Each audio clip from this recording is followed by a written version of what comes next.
come with me on this Saturday afternoon, and it's a glorious, glorious Saturday afternoon. But eventually, I'm getting round to doing my own car. Makes a change. Now, I had a notification pop up on the dashboard the other day, and it also sent me a message or to the app. I've got a brake fluid change. So that's what we're going to be doing. Some .4 Comma oil. First thing we need to do is remove all this scuttle panel around the top there. Now, to remove this scuttle panel, what we need to do is get yourself some trim pad removal tool. And there's two either side. You just pull that one out. Come around to the other side. Pull that one out. And then that rubber, lift it off. That trim now, you just pull out and put it somewhere nice and safe out of the way. Now let's move round to the master cylinder, remove the cap, get yourself some blue towel or a rag and put it, you don't want to be spilling brake fluid. It is absolutely messy and it is also dangerous to the paintwork. We just get a little pick now, and we can remove the little filter out of the reservoir, like so, and then we can connect the brake fluid bleeding system. Now what we're going to be using to do this procedure is a Launch Pro Brake 1 Plus, and this is an absolutely brilliant machine. It'll suck out all your old fluid from the reservoir, and it will also pressurize the system to 2 bar, which is perfectly safe to bleed your system, and it is a one system operation.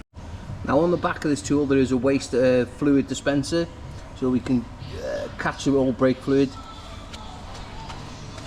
Come around now, we're going to get it unravelled from the side, make sure you're not splashing brake fluid everywhere.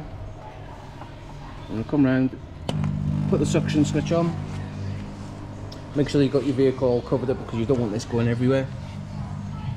And put that pipe now into the reservoir, and we can suck all that old fluid out. Now once we've finished sucking all the brake fluid out, we can now go around and connect the pressure bleeding kit. Now there is 2 caps available for it. Now my preferred one, I like to use this one with a 90-degree, because as I'm taking the vehicle up in the air, we don't want it like that one. We don't want the pipe bending down and stretching. We want it nice so it's flowing past the wing here. Now the filling pipe on these, they are just a push fit connector. Make sure it goes on there perfect. And also the filling pipe is rather long, so you've got plenty enough to be able to take the vehicle up in the air. Right, let's get it pressurized.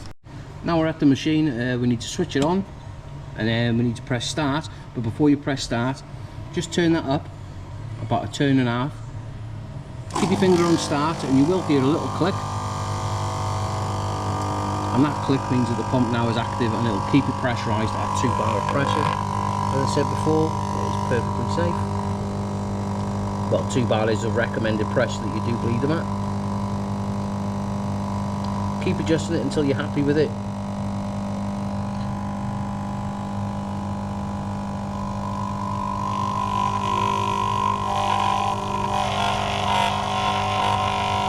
And then once you're happy with it, what we need to do is jump back round to the master cylinder. What I like to do for a minute or so is just make sure that we've got no leaks up here, because the last thing you want to be doing is taking the car up in the air and it'd be brake fluid pouring out the side here. Now we've got the vehicle fully raised, what we're going to be doing is walking around all the 4 corners with your 11mm spanner, take the dust caps off the bleed nipples and make sure that all these bleed nipples come undone nicely. Now when bleeding brakes, you need to start furthest away from the master cylinder. Now we've got our brake bleeding bottle connected up to it, the machine's running at 2 bar of pressure. Get your 11mm now, open your bleed nipple, and that fluid, as you can see, is coming through, and what we need out of each corner is about 200 mils. Once we've reached 200 mil on this side, we need to just lock the nipple off, make sure it's nice and tight. Disconnect your bleeding bottle, hold it up like so, so all the fluid drains back into it, and move it round to the driver's side. Get it connected up, like so. This driver's side is a little bit tricky because the AdBlue tank is in the way. It is a bit of a pain.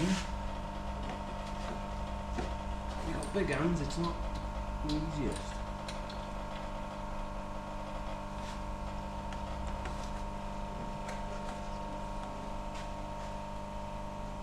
Once that's all connected up now, open that nipple and get another 200 mils from that caliper.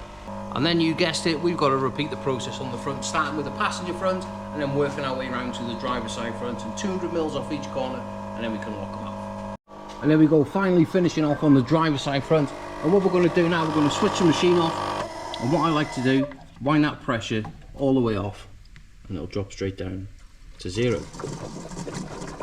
Perfect.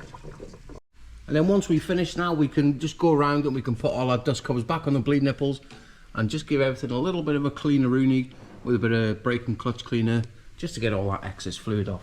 Right, let's drop it back down. Once you've removed all the equipment off the vehicle, get your little filter that you took out in the first place, make sure it is nice and clean, slot it back in, make sure it clicks in, make sure that your brake fluid is at its maximum, no higher, and you put that cap back on, like so, and we can get all this trim put back together. Now we've finished outside the vehicle, we need to jump inside and we need to update the iDrive and the service reminder for the brake fluid. And how we're going to be doing it is the launch Eurotab 3.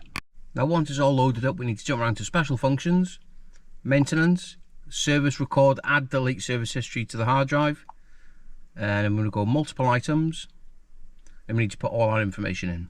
Once you've inputted all your information in, the only downside to it is you have to convert your vehicle's mileage to kilometers, enter it in kilometers, and then it'll upload it back into miles. I don't know why. And then once you've done that, then you can just literally write service record, and that is done. Simple. Now let's jump onto the iDrive. We're going to click up to the top to the service history, and there you can see that last one there is a 52,000 miles. If we click on it, brake fluid service carried out.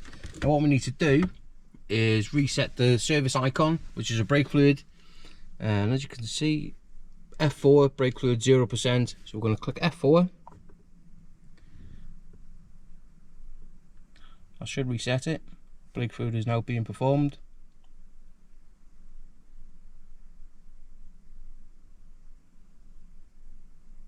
And it should. Now if we go back, what have I done here?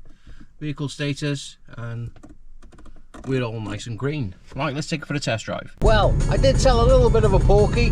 We're not going on a test drive, we're going home, because I've had enough for the week now. It has been absolutely hectic.